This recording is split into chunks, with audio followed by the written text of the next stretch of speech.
exciting installment of our usual monthly meetup. So I hope you're doing well and you're having a good week so far. And I guess to our friends over the border, so to the people in Sydney, please stay safe. I mean, during these really tough times, we're with you. It's not fun being in lockdown, but hey, at least you get to join our meetup sessions, so that's great. My name is Asher Benjamin, and I'll be one of your hosts today. I guess we'll start with a quick introduction to the core New Zealand team, as we usually do. Most of you are, I guess, familiar with already. So we've got myself. We have Andrew Spurgeon, who's our Solution Architects Manager and my boss. Also have Michael Calizzo. Mike is Red Hat Senior Associate Principal Solution Architect, and he's based in Wellington. And as you know, he runs a lot of these sessions, and he does present and does demos for us as well. We also have Joseph Tihal. So Joseph, of course, is our Technical Account Manager, and he's been with us for quite a little while now, and he helps us organize these meetups, and he's a very familiar face on this platform. And all these new nice slides and designs that you see, that's all done by Joseph himself. So he is the most creative person in this group. Joseph, you want to quickly say hi to everyone? Well, good afternoon, good morning, everyone, wherever you're joining us from. And thanks for that, Ash. And I hope everyone is liking the slides. I do make an effort to make sure that we attract our attendees through those slides. So thanks for that. Sure. And last but not least, we also have Graham Wilkinson from Dynatrace, who joined us today. Graham is one of the sales specialists. Graham, do you want to quickly introduce yourself and say hi to everyone? Sure. Tēnā koutou katoa. A big warm welcome everybody in New Zealand from Dynatrace New Zealand. About 9 or 10 strong now with new humans in Auckland, as well as Wellington, where we've always been, and just enjoying very much the partnership with Red Hat. And we're hoping to have this as a physical event, as you all know, but just to be safe, it's online now. But Brandon, who's going to present, we're so proud to have you on board, Brandon, and doing this for us. We'll catch you next time in person, and look forward to that. Absolutely. Thanks, Graham. Cool. So today's topic, an exciting one, of course, and an exciting speaker, as usual. So our speaker is from Dynatrace. Dynatrace, if you don't know, provides software intelligence to basically simplify cloud, to enable autonomous operations, to have better business outcomes, and I guess help you innovate faster using automation and AI. And our speaker today is Brandon Neo. Brandon is a cloud strategist for Dynatrace. Brandon covers the APAC region and has worked with a number of enterprise customers from across the region. Brandon is a DevOps advocate and brings on-the-ground experience. Brandon, it's awesome to have you here. And today he will show us how to scale your OpenShift workload with confidence using Dynatrace full stack monitoring platform to help you move more applications, I guess, workloads to cloud with less risk, less cost, and less downtime. And of course, improve DevOps cycles and transform your pipelines into a more powerful and scalable flow. I'll hand it over to Graham to kick us off, but before to Brandon to kick us off and present and run his demos. But before I do that, just some reminders, I guess, some housekeeping that we need to go through, of course, in every meetup session. The session is recorded, so you can watch it again later, or you can share it with your colleagues. If you have questions, please post them in the questions section. We will try and answer these questions during the presentation, or if we have time, we can leave it at the end. If not, we can always go back and post the questions on the comment section on the meetup page. So somewhere or another, we will try and answer your questions. Please make the session interactive by using the available chat box at the bottom right corner on your screen. So you can go ahead now and test it if you like by saying hi to everyone. And remember, a platform like this is a great place to basically make friends, right, and meet new people. So chat, share your ideas, make the session interactive if you can. Polls, so during the session we will create poll questions, so keep an eye out and participate in these questions, and we'll put a chat, we'll put a notification to let you know that the poll is up, and please participate if you can. So yeah, I'll stop talking, and Brandon, I'll hand it over to you to kick us off. All right, thank you very much, Asher. I'm trying to again. Let me see if I could do a screen share right now. So I'll just stop sharing, so hopefully it'll work for you. There you go. You guys see my screen? Just to... Yeah, you can see it. Awesome. All right. Thank you, everyone, for having me. Really a privilege and an honor to present this round's Wellington OpenShift meetup. And again, I like what Graham was saying before, the idea was that I could be there in person, but unfortunately I'm based out of Sydney and we are pretty much stuck in lockdown right now.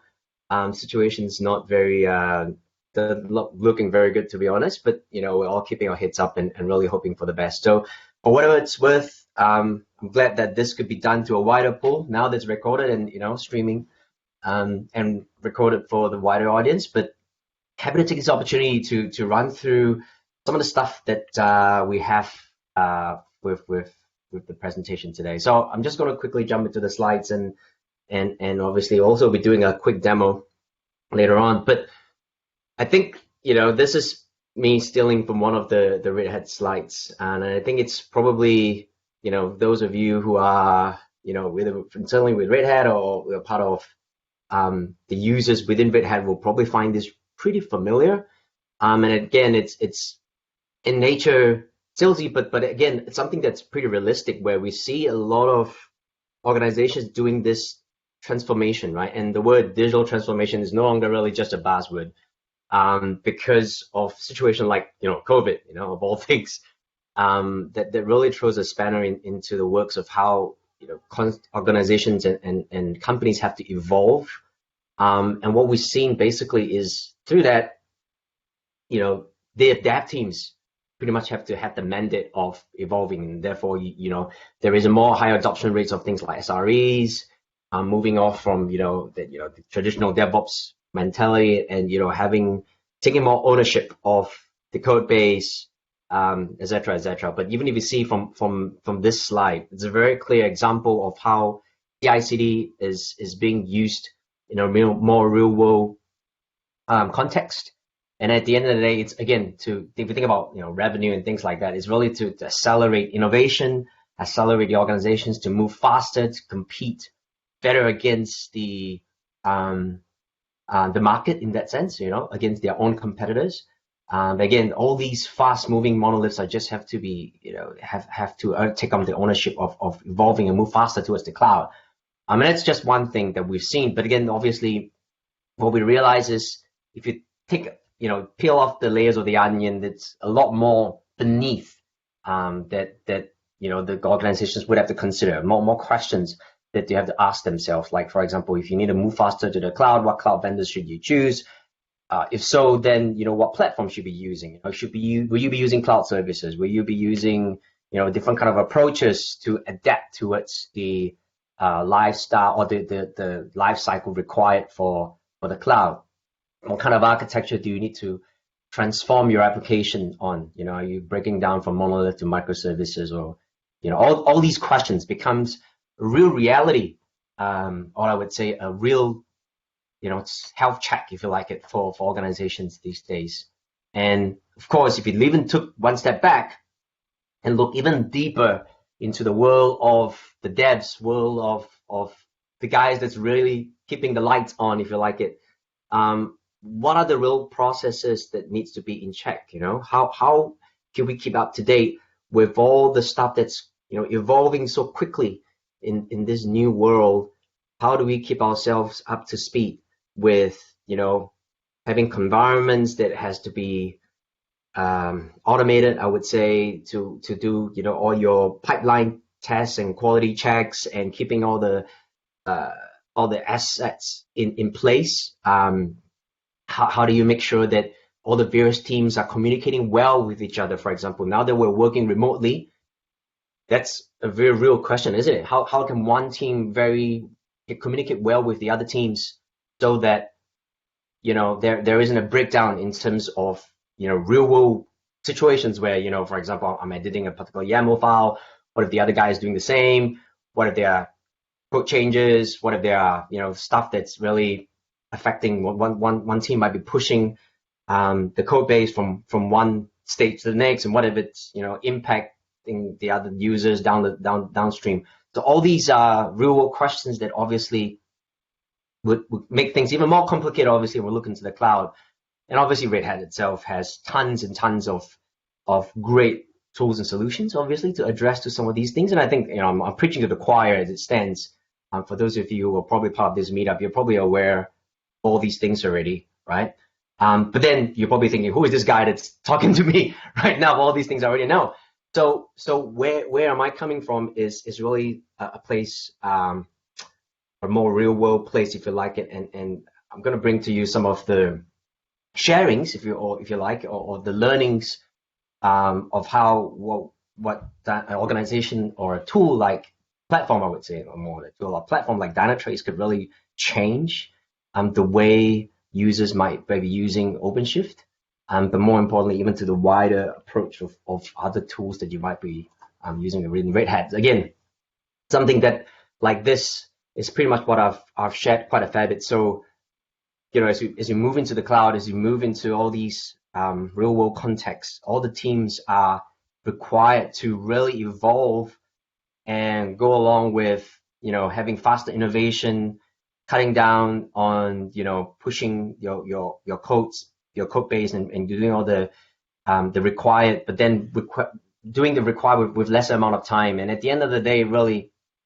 there is what we call a complexity wall, which means whether you're doing a lift and shift, whether you're doing a refactorizing, whether you're doing a better a modernizing of an app, if you like it, of better utilizing certain cloud platforms, and it doesn't really happen. Doesn't really matter if it's on AWS, Azure, or GCP, or whatever your IBM cloud, or whatever you're used to, or what you're familiar with. At the end of the day, there is that layer of complexity, right? And that's a real fact that what I've personally realized, at least, when we talk to all these organizations out there, as we begin to scale up, it is a reality, right? It's a reality check. So what I'm going to talk about today is, if you think about it, we're probably very familiar with these three terms: metric traces and logs. That's what that definition of observability is in the market. So for those of you who don't know the word observability, it's another word of saying, or more fancier term if you think of it, of monitoring. But basically, it's ability for systems to basically inspect themselves and get a better understanding of where they stand right now. But again, heavily reliant on fundamental aspects in which most vendors out there in the market could deliver: metric traces and logs. And you ask the questions of what you want to find.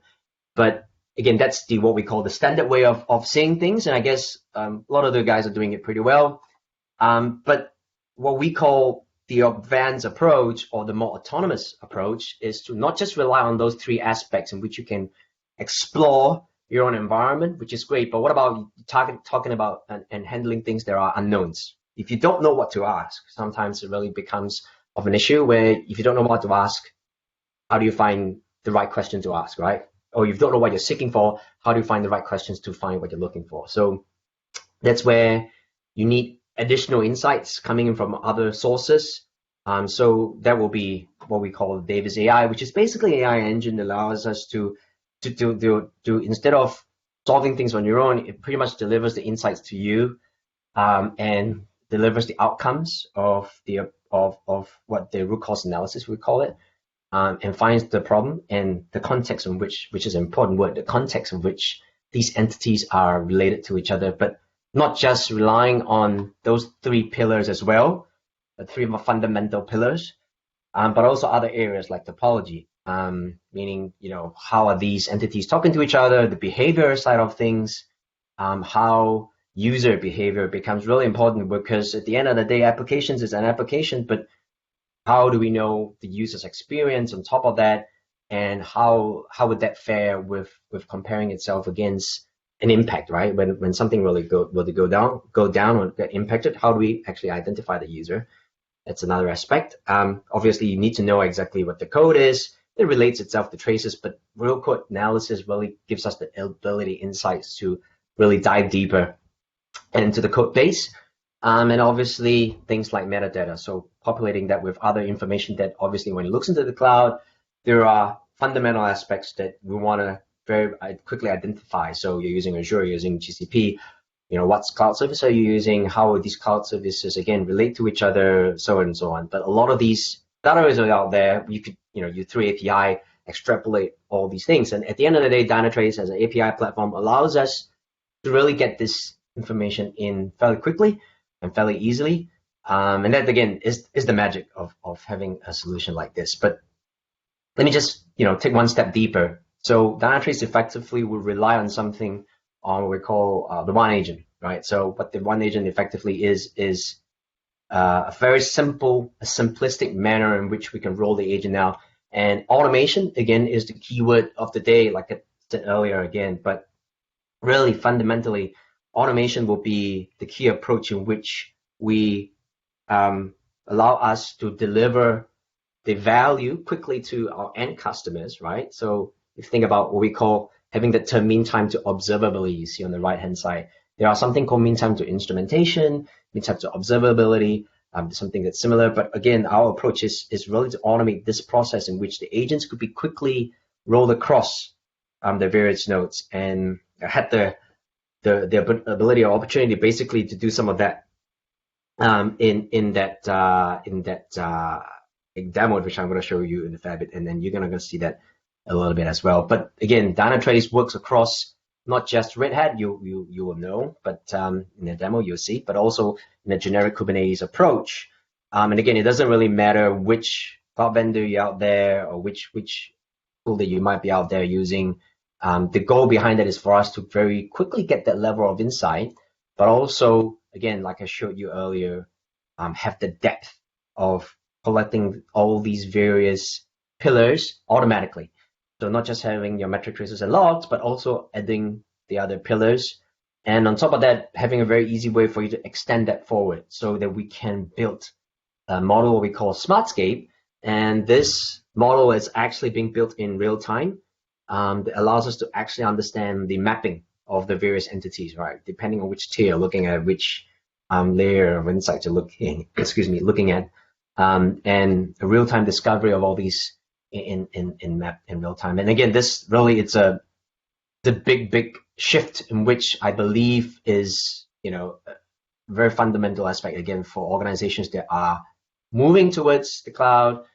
They want to know how they're using their workloads, right? They want to know how they are, if they want to shift a certain, whether it's a monolithic app or a microservice application, if they want to shift a certain part of the workload to the cloud, they need to know how these entities or how the dependency model is built out first. How a certain bit of, like, for example, authentication service is talking to a back-end service call.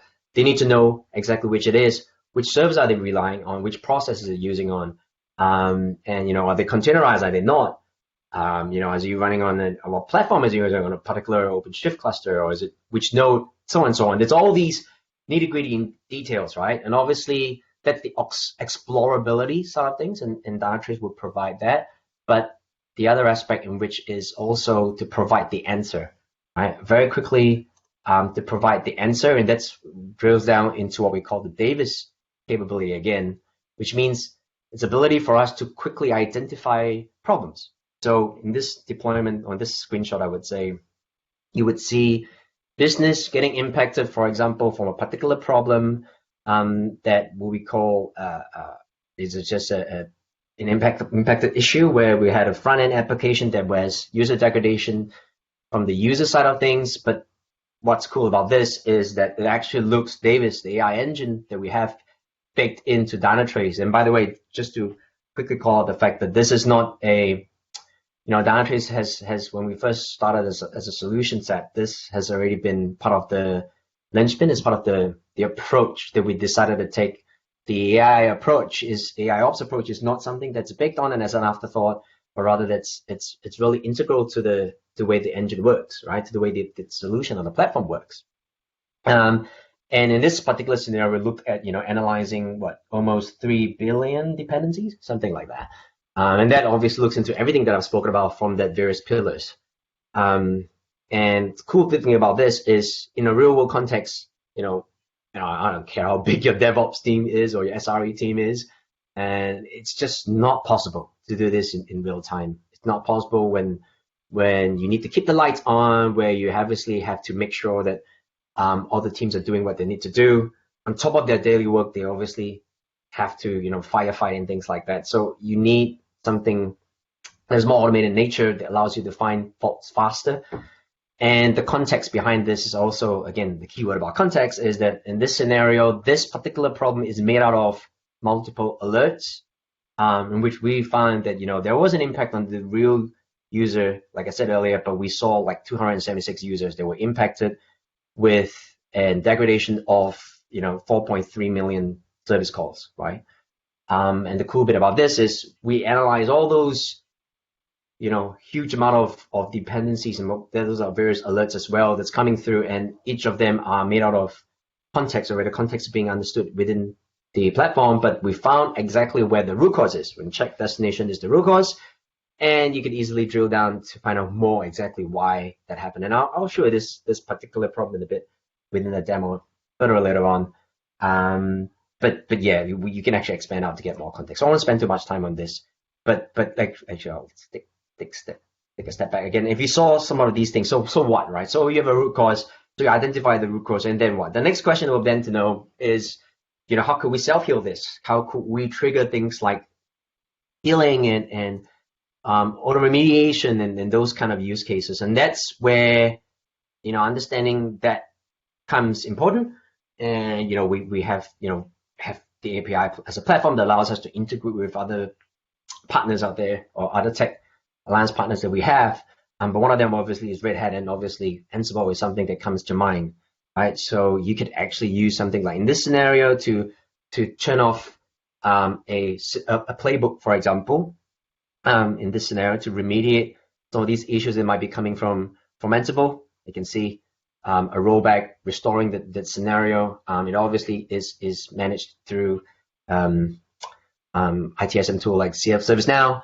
But then all the entire CI details in this particular scenario is what actually happened. I'll show this in a fair bit as well to actually show the reality of things. But on top of that, you saw earlier within the problem, there were also business impact, right? So Dynatrace would also, on top of that, understand the user behavior, side of things, where we could also understand what the user experience is like. And this particular animated player that you see, or it's not really a player per se, but it's more like what we call the session replay capability. It is actually understanding the real user's experience. And the cool magic about this is that this is all being done, again, automatically being instrumented as well. So the users once we have the agents rolled out, operator managing the agents being rolled out as part of the deployment, we actually get to know the user's experience from a front end perspective. So you can actually get to see what the users were actually seeing when they go through the website, when they go through to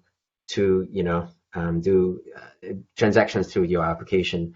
And again, this points out to all the layers of stuff that you might not get through code.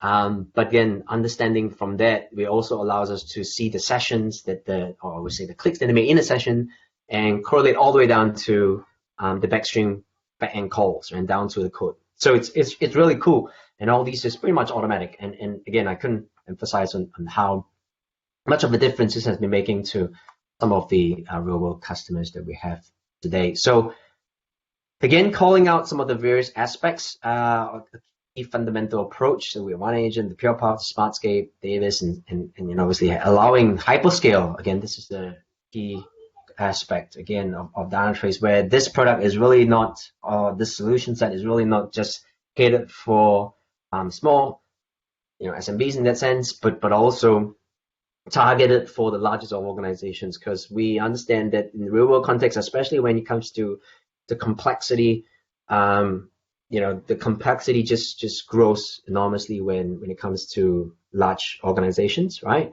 obviously when you have tons of employees and a bigger customer base to serve, you get more issues and you get more complex situations. So that's where this solution is really meant for hyperscales. And again, as a solution, as a platform, we just have so much to offer. And I wouldn't really have the time to take through and cover each one of them in detail, but just very, very quickly showing you the various purple pillars, if you like it, of infrastructure monitoring, apps and services, app security, digital experience, business analytics, cloud automation, so on and so forth. So just, so much. But at the end of the day is really, if I think about it this way, is, as a solution, as a platform right now, we have really a lot to offer. But, let us know how we can help you better and we look into that. So without further ado, let me show you very, very quickly what that is instead of me yampering away. And before I jump into the demo, perhaps taking a quick pause to ask if there is any questions, or I can actually see a lot on the chat already. Is there any questions on the call, any chat, any stuff? Not yet, Brandon. We've been posting some poll questions, and everyone's been interactive in answering those, but there's no questions so far. Cool, no worries. Thanks. Sure. I think I'm just gonna move along. I mean, but do feel free to pause me, and I hope that I will not,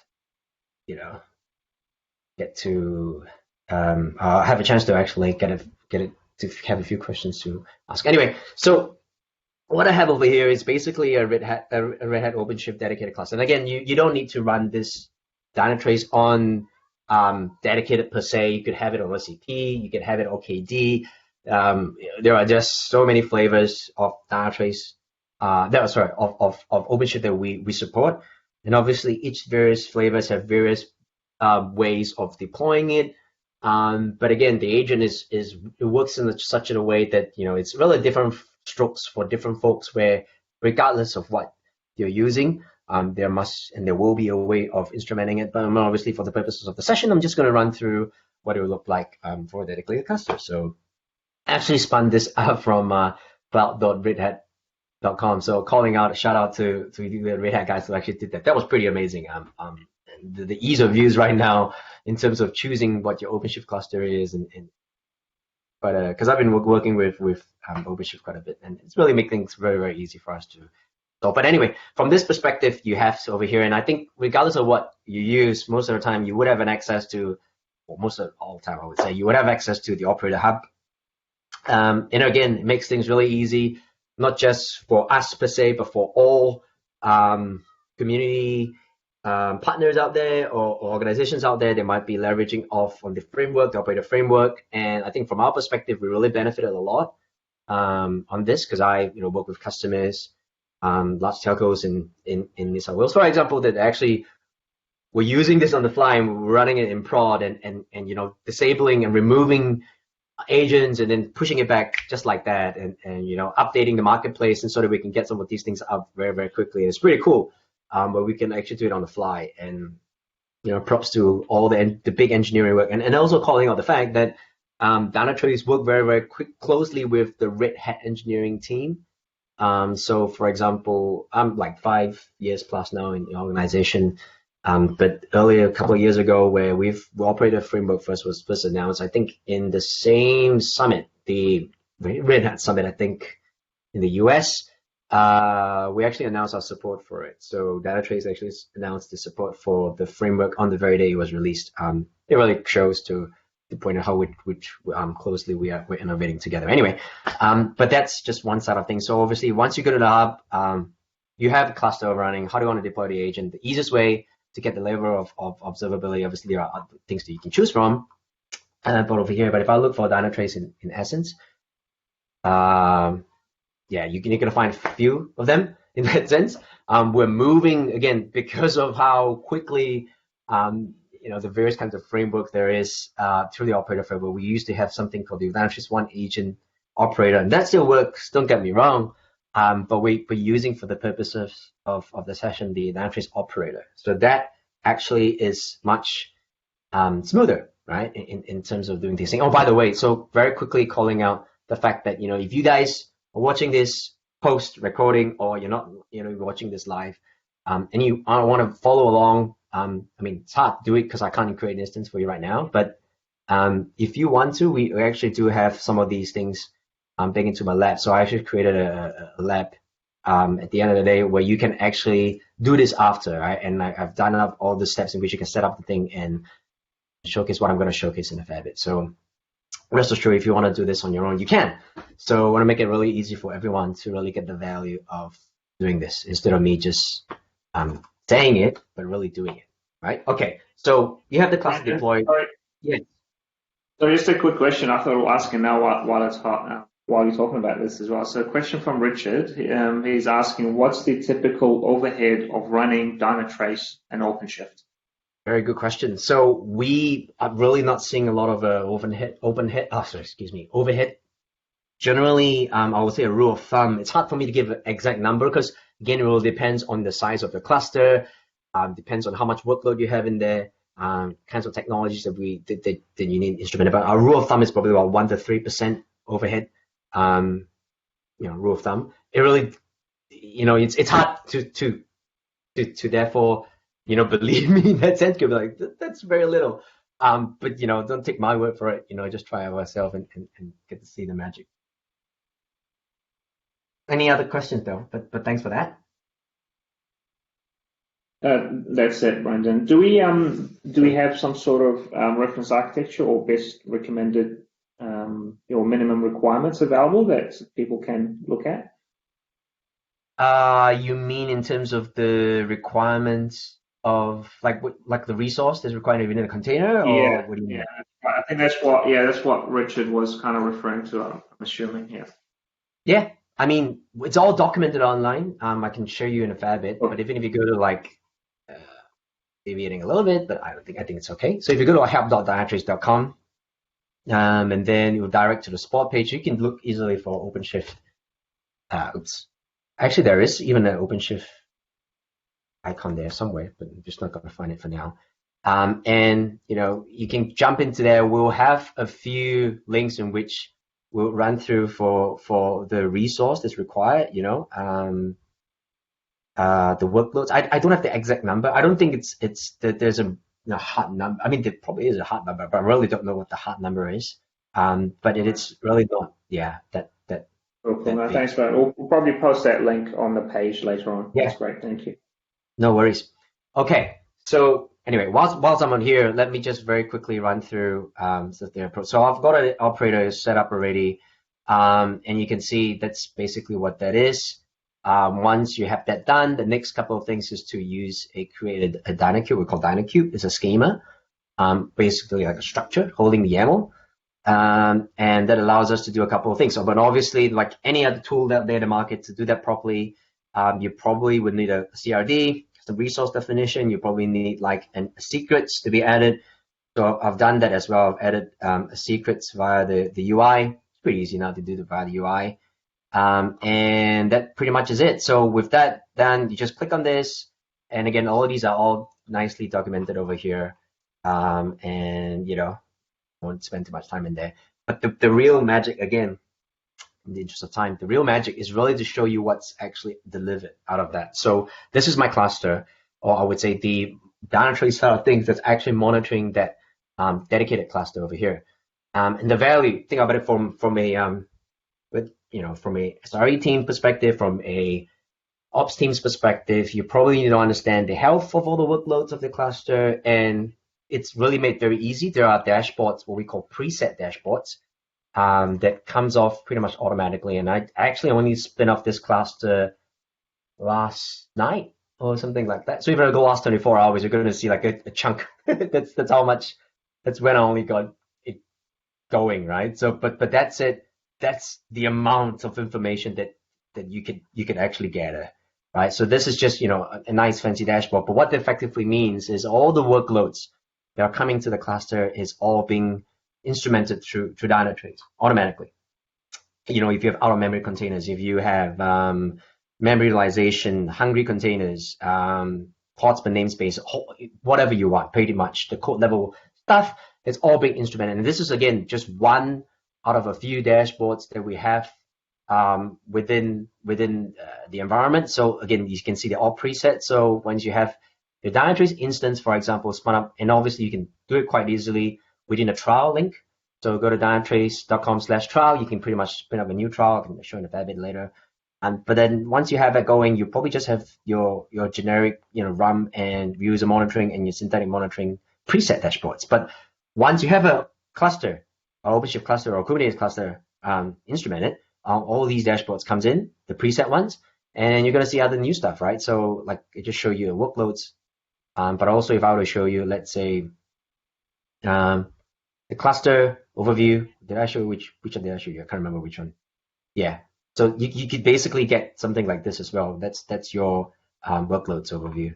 But again, the magic behind it is really all these is all done automatically once you have that agent rolled out. And don't take my word for it, just try on your own. You can really see that for yourself. Other aspects of that is the way in which we do Smartscape. So just jumping in very quickly, I could see the 5 hosts. So over here, I have a 5-node cluster. Right. This is actually 7 amongst other things, but this is what the agents are being rolled out on. I can actually instrument these automatically. You can see that they're all talking to each other, and for each of these nodes, I can actually jump and click in detail.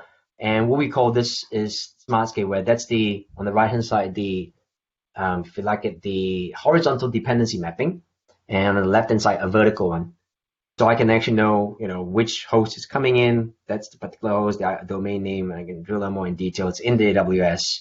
That's all the stuff that's running in there. You can see your Kubernetes cluster, so on and so forth, right? Various kinds of workloads is running in there, core DNS and the likes. So yeah, Golang apps. There's just a lot that's obviously being instrumented, and we'll get to have that visibility as long as we proceed through. Some of them, for example, is running certain processes. So what's cool about this is if you run application workloads, Dynatrace will actually pick up this on the fly. So this entire view that you're seeing, what we call Smartscape, is in real time, right? It's automatic, so you don't have to do any work rather than to roll out the agent through the operator hub.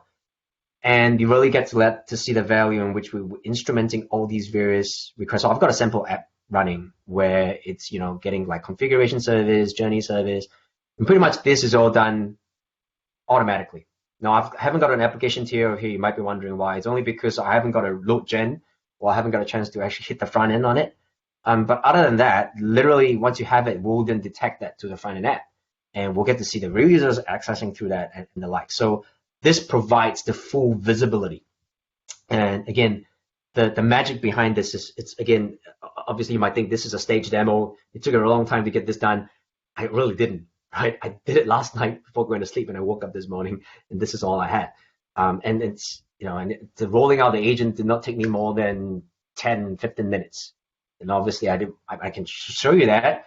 But again, what I like to use for you to do is do on your own, and proof is in the pudding. But the idea is we get to have this level of insights, right? And that's just pretty much on what we call the Smartscape. And again, this provides the layer of relationship, which we'll identify, which will come in handy when I go into the problem in a fair bit. But before I jump into that, I'll also show you other things will be detected within the Kubernetes cluster itself. So that's my cluster. I have 250 workloads, 7 nodes, as you saw earlier, and these are all coming in. Again, it corresponds pretty closely to this, but these are all coming in through the operator, or having what we call Kubemon. Getting all the insights through API. So we're interrogating the Kubernetes API to get all this information as well. We're mashing those up pretty nicely. But then I can easily jump into one of them, and you're going to see all more information, right? So cluster utilization coming in from there. I would know, for example, the generic utilization of the cluster, with the request, the limits, availability, and that's across the 7 of them.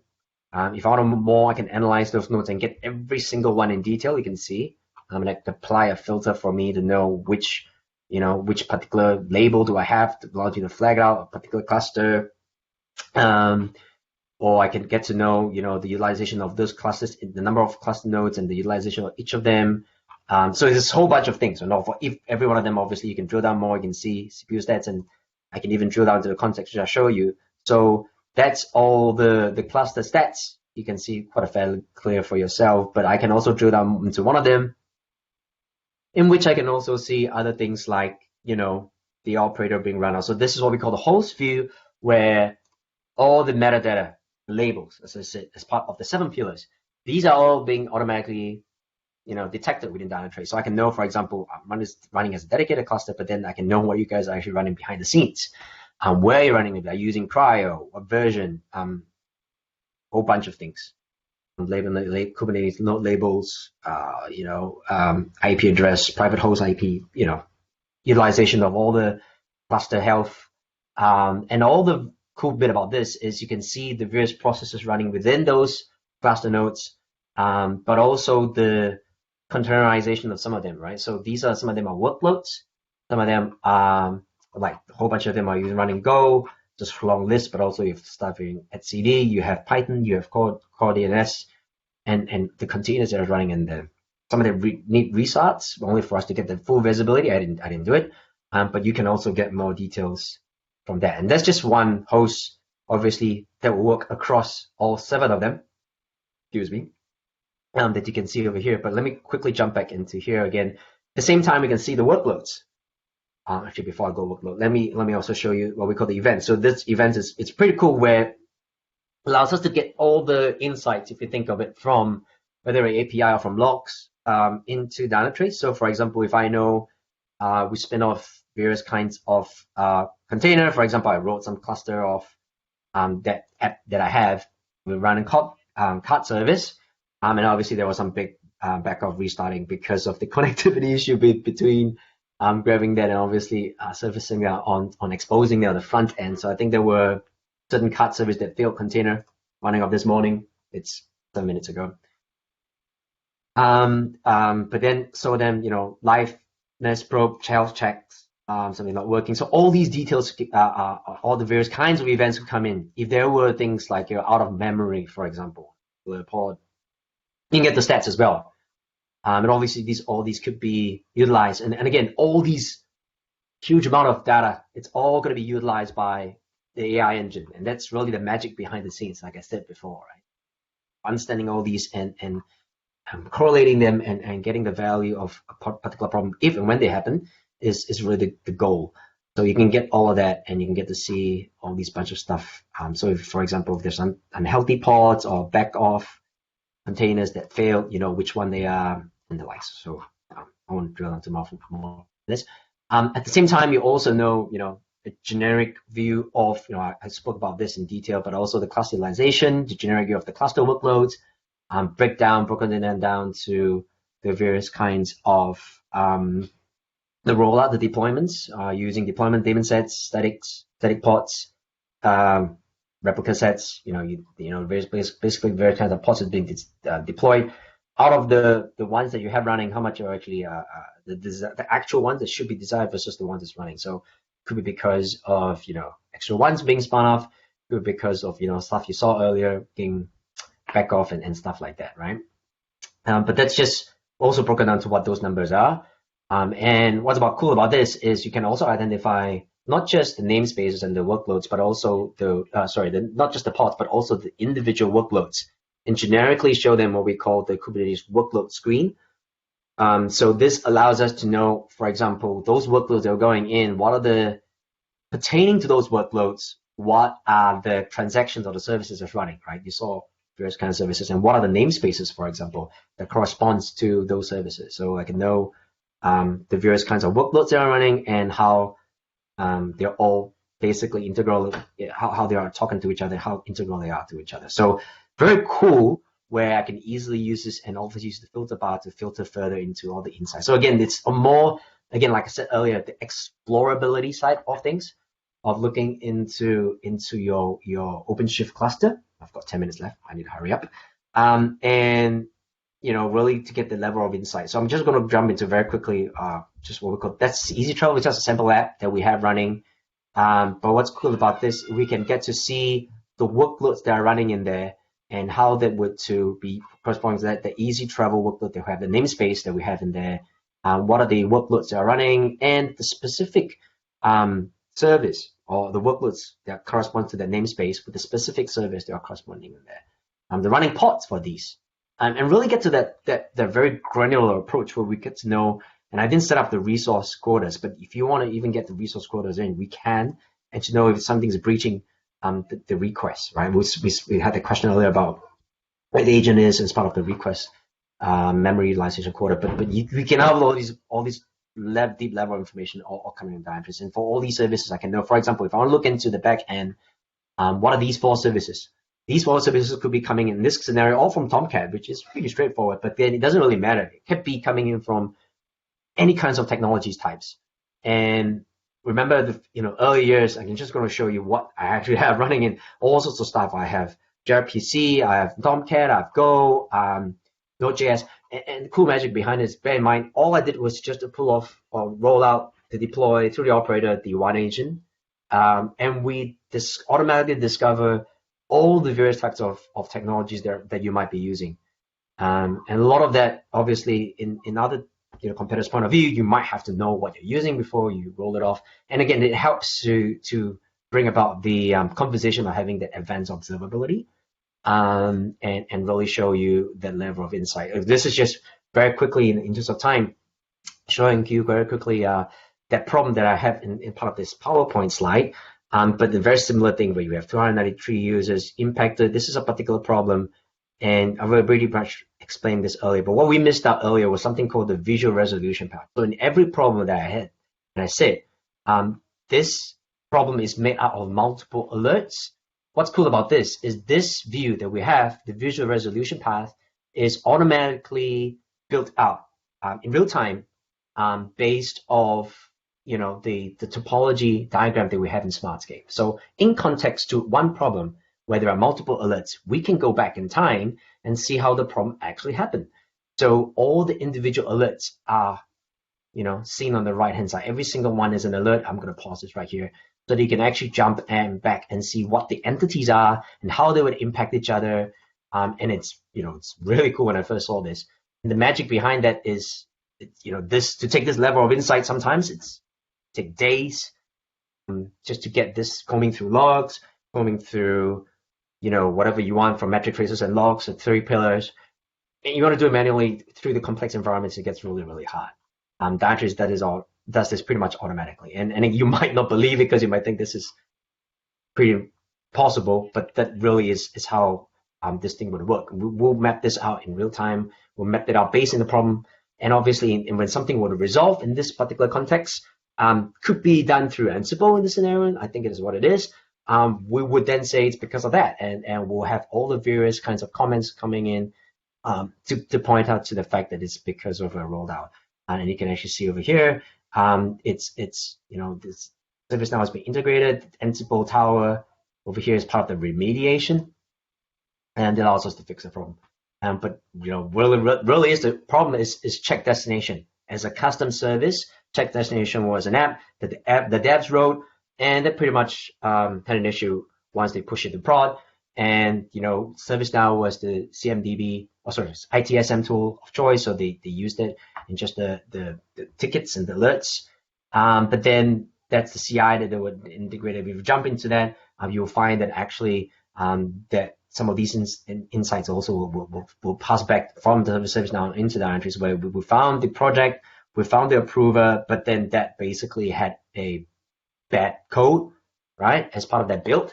And that was particularly Git commit, and the owner was Chuck or Ryan, I would say. And the guy made a mistake, and then we had to use Tower to do the rollback. And pretty much everything is that just could be done in Dynatrace if we get to see the level of insight. So that's pretty much it, right? The level of details that we can get from this. But this is just one problem. You can have multiple kinds of problems coming in Dynatrace. I'm going to show you another one where